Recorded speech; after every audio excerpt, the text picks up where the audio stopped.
just a kid. So? What does it matter? I wanted to make a difference.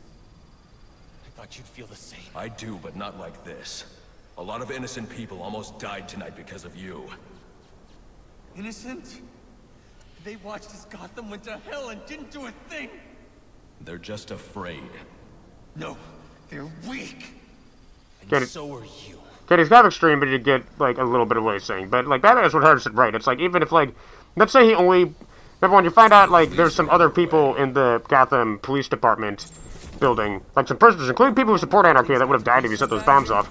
And also, even if, let's say, every single person in that building was evil or whatever, and he blew it up, there's still tons of people around that who would have probably been killed by the building blowing up, but nothing to do with it. They're just a reflection of our apathy, our greed, our fear. We look the other way when things turn sour, bury ourselves in our jobs, consume propaganda masquerading as entertainment. The message is always the same. Don't think, don't question. And what becomes of a society that's given up? It rots.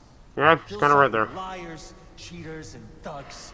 Uptown and downtown. The suit in the penthouse is no better than the guy selling drugs in the corner. Yep. They're both doing whatever it takes to get ahead. Never mind the cost.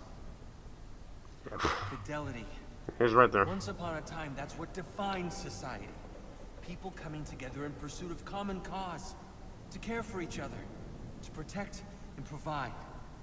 We took shelter from the darkness and the things that roamed it. Community meant progress. But now, it's all backwards. We worship at the altar of competition. We build fortresses around ourselves. We fight, we betray. We have become the things we feared. You keep cleaning up after everyone, Batman, and no one's going to learn to take care of themselves. The ones that don't hate you, they'll start to rely on you, depend on you. And if something happens to you, if you get old or bored or die, then what? Or do you not consider the world that revolves around you? You're a hypocrite, running around dispensing justice, telling people what they can and can't do. You're ensuring Gotham's freedom, provided it conforms to your twisted view. Whatever pleases the bad. That it? You're not a hero. You're a despot. You don't enforce justice. You suppress it. I'd say it's less like he suppresses it and more like he to show you that we doesn't allow some other... not change. Maybe doesn't go... Hold on, I'm trying to see if anything. But it was done. Yeah. I mean, you could be a mentor to me. And maybe, well, maybe I can teach you something too. Because I think you're so busy playing a hero, you've forgotten what it's like for the rest of us. We're not all as strong as you. We don't have the fancy gadgets, the strength, the skill. But maybe that's the problem. You've gotten so used to the power, you think you're better than everyone. Above reproach. Is that it then? We're not as good as you? You know what? I take it back. I don't want to work with you. You don't have anything to offer. I think I figured it out. You didn't take me down because I broke the law. No. No, you took me down because you don't want the competition. That's what this is really about, isn't it? Let me ask you something. You ever wonder if you're the reason the city's so messed up? Because I have. A lot of us have. There's more a lot of people make, but we're right. We're done? Okay, I think it's done, yeah. A neat thing is that some of the villains you defeat, there might be like a little kind of neat speech they give at the end about something, like, Anarchy's right here. Now, I wrote towards that, a lot of his points I actually do think are kind of interesting here. One, I disagree with him about, oh, Batman's like a despot or something, but I think it could make this thing about it's more like he kind of, not really preserves, but maybe doesn't do enough about certain things, one could argue. But that's a point a lot of people make, you know, the classic thing about, where does the Batman just kill Joker or whoever, but at the same time, that thing you could also almost argue is another institutional problem or something. Like, why hasn't, like, guys, like... And honestly, not just Joker. If you look at a lot of these bad guys, it's like... Oh, why say we kill Joker? It's like, bro, like, some of the... Like, what about, like, other people? Like Mad Hatter and, like, Poison Ivy mind-controlling people and doing implied, not very, consensual things to them? What about, like, people like Zsasz kill all these guys? And Professor Pig, everything he does. Yeah, and all this other stuff. And you could argue that's more of an institutional problem. It's like, okay, maybe these people should just get, oh, well, what happened to Loeb at the beginning of this game? So, yeah. And the other thing I think is kind of, like, more, like, less of a concrete, think about it more like his own thoughts and maybe biases are like, and it's a classic argument people point out, oh, Batman like makes problems and inspires different villains and stuff. And this is a thing that's been pointed out about a lot of quote-unquote kind of superhero-y characters to the extent like, oh, villains pop up to fight him for one reason or another.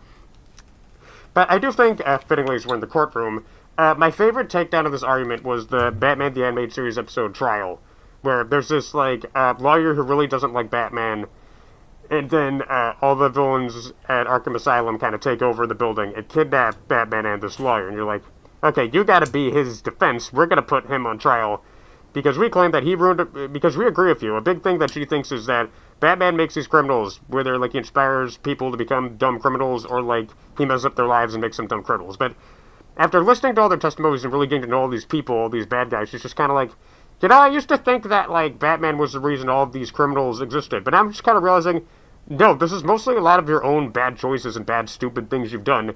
The only thing that's really different about this is that Batman stopped you from accomplishing your evil goals, and now you're just butthurt and obsessed with hurting him.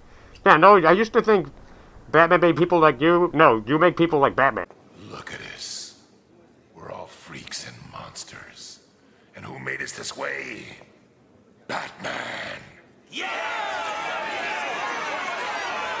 I suppose you, like your friends, claim that Batman drove you to be a criminal? He did. And yet, as I recall your case, you brainwashed and kidnapped a woman who rejected you. Batman forced me to do it. He was going to take her away from me. I had no choice. You could have respected her wishes and left her alone. I'd have killed her first! I used to believe Batman was responsible for you people. But now I see nearly everyone here would have ended up exactly the same, Batman or not. Oh, the gimmicks might be different, but you'd all be out there in some form or another bringing misery to Gotham. The truth is, you created him. And honestly, that's probably my favorite retort to the whole, oh, the superhero makes the bad guys thing, where it's like, again, one of my favorite quotes, it's a very brutal and honest quote. It's like, it kind of reminds me of like that whole bit from BoJack Horseman, where it's like, this isn't the reason your life is terrible, it's not this guy or this person or this thing that happened to you or blah blah, it's you, it's just you. You are the reason your life is bad. Yeah, those bad things happen to you, but, like, you still made these choices. And, like, a similar bit, like, Gravity Falls, you got this relationship between, the spoilers for a show that's been out for, my goodness, is it a decade now? That's crazy to think about. But yeah, and you got the two brothers, Grunkle, Stanford Pines and Stan Lee Pines, and it's kind of funny, like, both of them don't get along and both did a lot of stupid bad things. I know a lot of people kind of tend to be more biased towards Stan Lee, like him more, like Ford less, but the thing is, both are kind of jerks, is the thing. And even, like, establishes before the big falling out with them, that Stan Lee was not kind of a great person in a lot of ways. He always kind of showed the signs of becoming this, like, criminal and con man who would do nothing but mostly make enemies. And while Ford overreacted to him actually breaking his, like, science fair experiment or whatever thing that was for, like, there's a great bit where they're fighting where he says something like, I hate you, Ford, you ruined my life, and he's just like, oh, shut up, you ruined your own life. And, yeah, it's brutal, but to an extent, he's not completely wrong there. And so that's kind of the thing I disagree with Anarky on. Now, what I do think is one of the most interesting things that he said, and this is also unique tying in with, like, yeah, comparing it with other certain... I keep bringing up, like, three characters in particular. Anarky, Punisher, and Magneto, in regards to stuff like that. And a point he brings up that is kind of fascinating, and especially when you tie in with...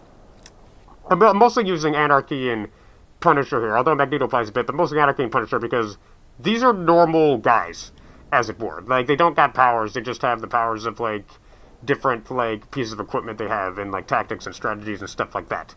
Sometimes Anarky has had some much crazier abilities and weapons at his disposal, though.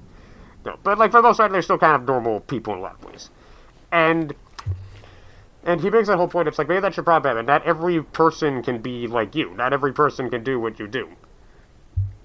And, like, maybe you've forgotten what that's like. And I can't help but find that interesting, also, why I'm using Anarky and Punisher specifically as examples here, in the sense of, yeah, they can tend to be a bit more extreme at times. Punisher is, obviously, yeah, pretty well-known and infamous for that, like, going around, like, killing, like, criminals all the time and stuff like that.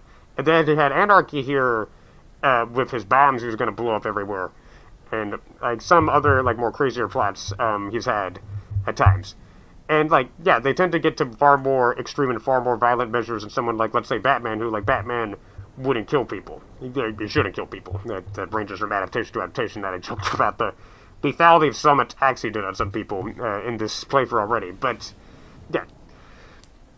Batman isn't/doesn't kill people. But isn't supposed to/ doesn't kill people. But these guys are a bit more willing to. But it is kind of interesting how he points out, like, we all can't be you. We all can't have, like, the exact same trading and gadgets and restraint and whatnot. It's interesting because it's just kind of like, you get a lot of superhero characters who are kind of, like, very morally upstanding about this kind of like, oh, no killing rule, no killing. Killing people is bad and stuff. And yeah, killing people is wrong. You shouldn't kill people. But at the same time, like, you see certain scenarios where, like, a guy, like, let's say, might be killing a bad guy in self-defense. And it's, like, an interesting thing because I'm trying to think of more stories that have tackled this. I'm actually curious if anyone could throw those out to me.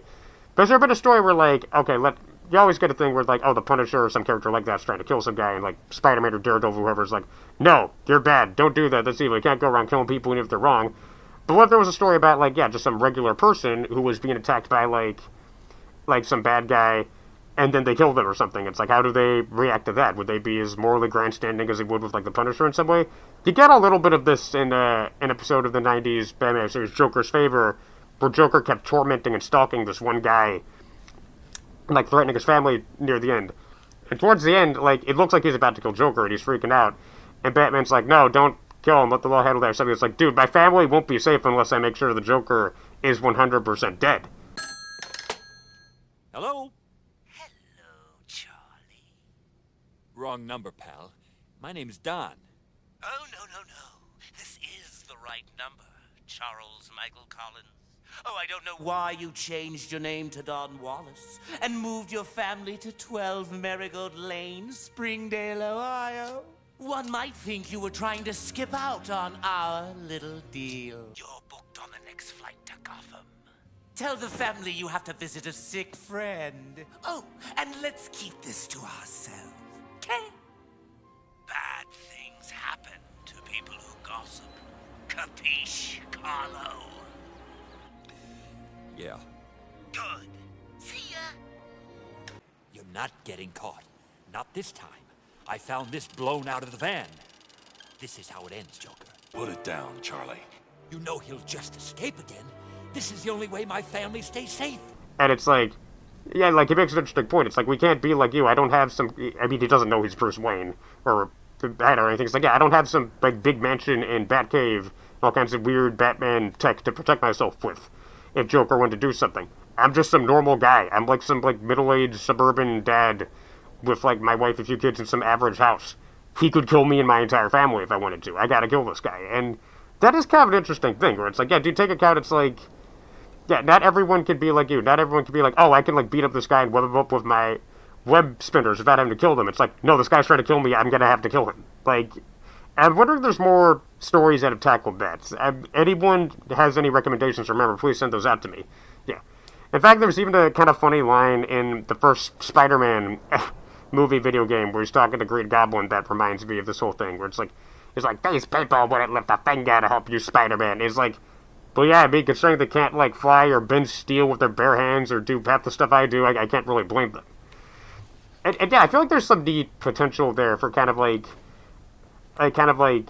some stories to tell there, where it's like superheroes kind of having to acknowledge this thing of, like, not everyone can be like us, so maybe that's why they handle problems in different ways.